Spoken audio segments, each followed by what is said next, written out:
대한민국 가장 남쪽에 위치한 제주도는 세계 7대 자연경관 중 하나로 꼽힐 만큼 아름다운 섬입니다. 하지만 이 섬에 자연보다도 더 매력적인 것이 있다면 그것은 바로 제주도 여성의 독자성을 보여주는 해녀입니다.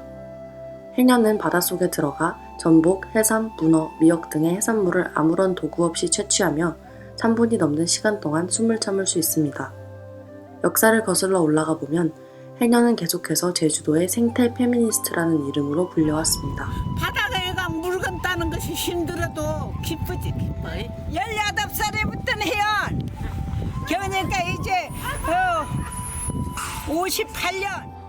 가족들과 마을 또는 그 지역에 경제적으로 기여했을 뿐만 아니라 해양 생태계에 대하여 많은 지식을 배우고 보호해왔습니다. 그러나 많은 이들은 이러한 해녀가 역사 속에서도 중요한 역할을 했음을 알지 못합니다. 1930년대에 제주의 해녀는 항일과 계몽운동으로 일제의 지배와 수탈에 맞서 싸웠으며 이 사회적 운동은 한국의 첫 여성운동으로 자리를 잡음과 동시에 많은 문화적 유산을 남겼습니다. 제주도 해녀들의 강한 여성 정체성은 1910년 일본 침략으로 절정에 이르렀습니다. 나라의 주권이 빼앗긴 조선은 일본의 영향으로 빠른 발전을 이루기도 하였지만 그와 함께 수많은 고통을 견뎌내야 했습니다. 일본에게 제주도는 중국으로 가는 교두보 역할을 하는 전략적 요충지였습니다. 제주도민들은 일본의 이러한 목적으로 인해 땅굴을 파고 비행장을 건설해야 했습니다.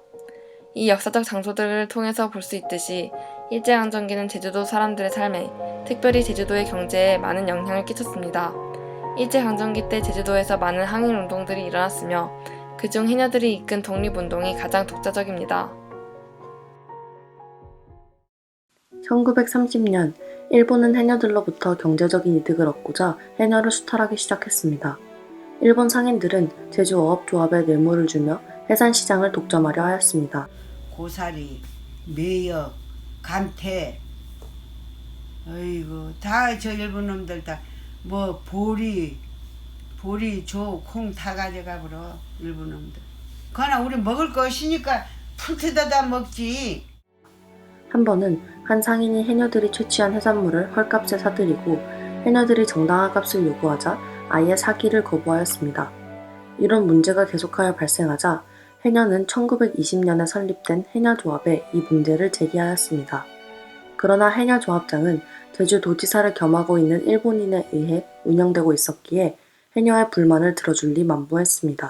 해녀조합이 원래 해녀 권익을 보장해주는 그런 기구인데 오히려 해녀조합장이 일본인 상인들과 일본인 해조업자들 이런 사람들 편에 서서 해녀들의 권익을 보장해주는 게 아니고 오히려 해녀들의 이익을 수탈해버리는.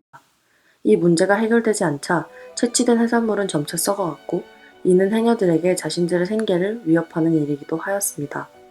그렇게 해녀의 불만과 원성은 점차 커져만 갔습니다. 1932년 1월 7일 해녀들은 세하로 시장에 모였습니다. 해녀들은 손에 괭이와 호미를 들고 일본의 불공정한 경제적 처우에 대해 항의하였습니다. 이러한 시위는 오늘날 하도리 시위라고 불려지며 해녀들의 이러한 정신은 22살 부츠나야 해녀가 일본의 착취에 대해 연설함으로 인해 더욱 승화되었습니다.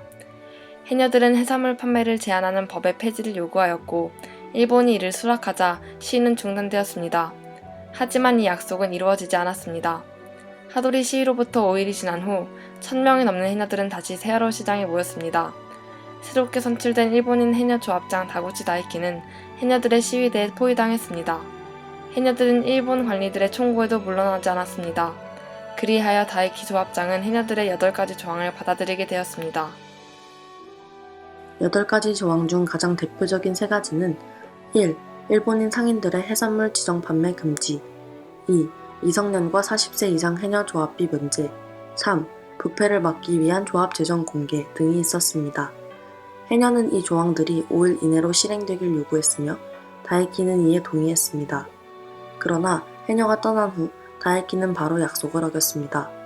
다이키는 형사들을 보내 해녀운동의 배후를 찾고자 수사하였으며 해녀를 도와준 사람들이 바로 하도리 야학단과 영명의숙의 선생님들이라는 사실을 알아냈습니다. 일본 경찰들이 선생님들을 체포하기 시작하자 제주도 지역에는 물리적 폭력 사태가 발생하였습니다. 1월 23일 1,500명의 해녀들은 선생님들을 구출하기 위해 모였습니다. 일본 경관들로 인해 많은 해녀들은 체포되었고 몇 명의 희생자를 내고 달아나야 했습니다. 해녀들과 선생님들은 근처의 섬으로 피하였지만 그들의 독립운동은 멈추지 않았습니다. 해녀들은 애국정신과 글을 가르치기 위해 야학 강습소를 열었으며 그곳에서 많은 이들의 계몽의식을 일깨웠습니다. 이 시위는 우도와 시흥리 등 제주도의 여러 지역에서 더 많은 시위를 일으켰습니다. 부춘화, 김홍련, 부덕량 이런 분들이 그 야학 강습소를 만들었어요. 주경야도. 그래서 밤에 공부를 해서 이 근대 의식을 깨우치게 된 거예요. 1930년부터 1932년까지 총 238개의 시위가 있었으며 17,130명의 해녀가 참여하였습니다. 어떤 이들은 이 운동을 실패라고 부릅니다. 실제로 해녀들이 모든 조항을 실현시킨 것도 아니며 제주도를 일본으로부터 해방시킨 것도 아닌 것은 사실입니다. 그러나 해녀의 운동이 남긴 영향은 역사 속에서 주목받을 만한 의미와 가치를 충분히 가지고 있습니다. 먼저 누가 이 운동을 이끌었는지가 중요합니다. 세계의 역사 속에서 여성들이 누군가에 직접 맞서 싸운 적은 굉장히 드물고 하물며 그 대상이 다른 나라인 경우는 더욱더 찾아보기 힘듭니다.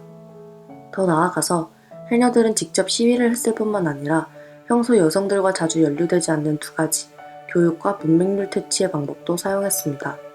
이 운동은 역사 속에서 여성들의 역량과 잠재력, 그리고 무언가에 맞서 싸울 수 있는 능력을 보여주는 아주 좋은 예시입니다. 두 번째로 역사적인 관점으로 해녀 시위 규모는 주목할 만한 가치가 있습니다. 해녀의 하도리 시위는 한국 역사상 가장 큰 어부 항쟁이며 첫 여성 항일 운동이기 때문입니다. 마지막으로 해녀 시위가 남긴 유산은 아직도 숨쉬고 있습니다. 예를 들어 오늘날 해녀들은 일제시대 때 강한순 해녀가 옥살이 중에 작곡한 노래를 아직도 부르고 있습니다. 는 제주도에 가히 없는 해녀들 비창한 살념살이 등에다 지고. 제주 부자읍에 위치한 우도항에는 해녀 항일운동을 기리는 기념비가 서 있습니다. 사람들은 아직도 해녀 항일운동 기념비에 모여서 해녀 항쟁의 의의와 잃은 해녀들을 기억합니다. 그러나 해녀가 가장 잘 알려지게 된 계기는 바로 해녀가 유네스코 인류 무형 문화유산으로 등재된 것입니다. 유네스코는 인류 무형 문화유산 등재의 기준을 인간과 주변 환경, 자연의 교류 및 역사 변천 과정에서 공동체 및 집단을 통해 끊임없이 재창조됨으로 정의하고 있습니다. 역사 속에서 맞서 싸운 해녀들은 제주와 해녀들의 독자성을 창조하였으며 그들만의 문화와 정체성은 다음 세대들의 삶에 깊은 흔적을 남겼습니다. 어떤 운동에 대해서 그 중요성을 파악했을 때에는 한계점 또한 알아야 합니다. 해녀 항일운동의 한계점은 조직적인 전략이 부족했다는 점입니다. 궁극적으로 이 운동은 실질적인 개선을 이끌어오지 못했으며 일본과의 관계 또한 나아지지 않았습니다.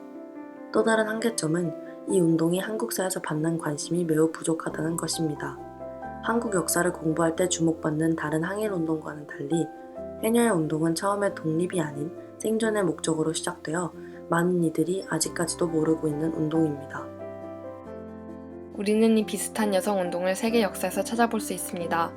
이것은 미국의 여성 참정권 캠페인입니다. 이 캠페인은 해녀 항쟁과 다른 목적을 가졌지만 여성 참정권을 위해 맞섬으로써 이 여성들은 사회생활에 더욱 참여할 수 있게 되었습니다. 미국의 여성 참정권 캠페인과 비슷한 해녀 항쟁 또한 지역과 국가적 차원에서 여성에 대한 새로운 의식을 만들었습니다. 그럼으로써 바다와 인간이 같이 공존하고 있는 것을 이미 오래전부터 이 생태를 자연과 함께 같이 공존해 온 여인들이라는 거죠. 그게 가장 의미 있는 거예요. 제주의 해녀는 항일과 계몽운동으로 일제의 지배와 수탈에 맞서 싸웠으며 이 사회적 운동은 한국의 첫 여성운동으로 자리를 잡은과 동시에 많은 문화적 유산을 남겼습니다. 해녀 항일운동은 여러 가지 한계점에도 불구하고 현재까지도 메아리 치는 많은 문화적, 정치적 역량을 가지고 있습니다. 하지만 안타깝게도 해녀에 대한 사람들의 관심과 정부의 지원은 나날이 줄어가고 있습니다. 고로 이 세대의 책임은 해녀의 유산을 지속시키고 다음 세대에게 제주도의 해녀들이 어떻게 일본 억압에 맞섬으로써 오늘날 한국인들과 전세계 자유를 사랑하는 사람들의 롤모델이 되었는지 계속해서 가르치는 것입니다.